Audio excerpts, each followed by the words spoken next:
As a former classroom teacher, I know the work and time that goes into effective instruction. A teacher is responsible for the learning of every student in their classroom. When I taught, I never had less than 27 students, and that mix usually averaged 1 to 2 gifted students, 4 to 6 special education students, and all points in between. There were auditory learners, visual learners, kinesthetic learners, kids who were motivated, and some who had given up. It was a tough job, but the best job I ever had. A teacher has to ensure that every student is learning, and now, as part of many teacher evaluation systems, teachers have to have data to prove it. Data is a great thing to have at hand for not only informing the teacher that progress is being made, but also the student. Research has shown that as long as a student can see they are making some progress, they will keep trying, and that really is the most a teacher can ask at times. So, how does a student learning objective, or SLO, fit into this need for data to inform instruction and learning and into a teacher evaluation framework? What are its benefits? Is it worth the effort? And the most important question, how can it help increase student learning? Let's begin with a look at the process itself. Within the SLO process, specific measurable student growth goals are identified. These should represent the most important learning that needs to occur during an identified instructional period, usually the school year or perhaps just a semester. A growth target, a quantifiable amount of student learning expected by the end of that predefined academic period, is identified for all students or for subgroups of students. Assessments or criteria that will be used to measure growth are selected, and the teacher and students work toward the SLO growth targets throughout the identified time period. Formative, interim, and benchmark assessments are used to measure progress. At the end of the interval of instruction, attainment of the SLO is determined, and the impact of the teacher and instructional methods used on student learning can be examined. Now, I'd like you to take a moment to reflect on how closely this process relates to what you already do in your classroom. The implementation of the SLO process mirrors a teacher's normal planning, instruction, and assessment cycle. Setting goals for students, assessing student progress, and using data to inform adjustments to instructional strategy demonstrates good teaching practice. Remember, a teacher's job is to see that every student makes continuous progress toward proficiency in specified curricular standards. Effective teachers know their students' learning needs, set rigorous and feasible learning targets, align practice and instruction to the achievement of those targets, and monitor student progress through high-quality assessments. Implementing the SLO process simply formalizes these recommended practices and works to focus conversations around student results.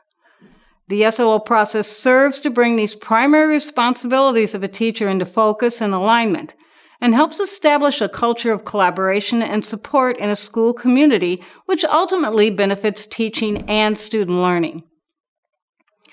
The SLO process also provides the documentation of details and data necessary for an accurate appraisal of a teacher's individual impact on the learning of all students.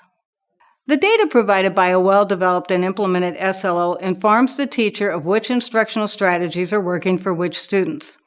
It allows teachers to monitor and adjust along the way based on student data and to provide proof to students, parents, and administrators of student learning. It is an indicator of teacher effectiveness based on actual data. The SLO process provides not only quantitative data of student growth, but also powerful artifacts that can be used as evidence of teaching performance relative to non-observable state teaching standards. The process of developing an SLO provides solid evidence in the areas of planning and preparation, setting instructional outcomes, designing student assessments, and identifying areas of pedagogical strength and weakness. SLO implementation also provides evidence of a teacher's ability in using assessment and instruction, monitoring student learning, and adjusting instruction in response to evidence of student understanding or a lack of it. Reviewing the SLO provides solid evidence for reflecting on teaching, maintaining accurate records when tracking student progress and learning, providing evidence of relationships with colleagues, and involvement in a culture of professional inquiry, and growing and developing professionally in showing receptivity to feedback from colleagues. Now take a moment to reflect on what types and quality of qualitative data you currently have available to support effective practice. The SLO process is centered on proven research-based practices. SLOs acknowledge the value of teacher knowledge and skill. The SLO process allows teachers to have input on how student learning will be measured and how teachers will be evaluated. Also, the process allows educators to focus on the objectives that are most relevant for their student population and content areas, and provide a clear, measurable connection to instruction. In contrast, several inherent problems have been identified when data such as standardized test scores are used to gauge teacher effectiveness. Teachers typically receive scant feedback on their past performance in raising test scores, and the information they usually receive on the average test scores or proficiency of their students can be misleading or demoralizing.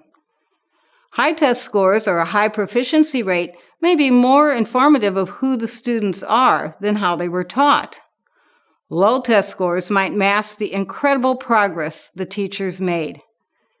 The data from a high-quality and well-implemented SLO process can complement observational measures, parent feedback, and personal reflections on teaching far better than any available alternative.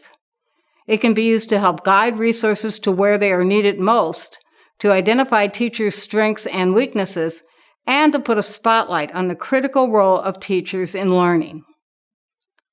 So, when teachers consider the value of the effort of implementing an SLO process, there are a few more items to keep in mind. SLOs can be used to measure student growth for all teachers, not just those teachers in tested grades and subjects. The use of SLOs allows teachers to set goals for their students, thus playing a critical role in their own evaluations. Teachers already using the process reported that the SLO goal setting helped them become more focused on student achievement and data use.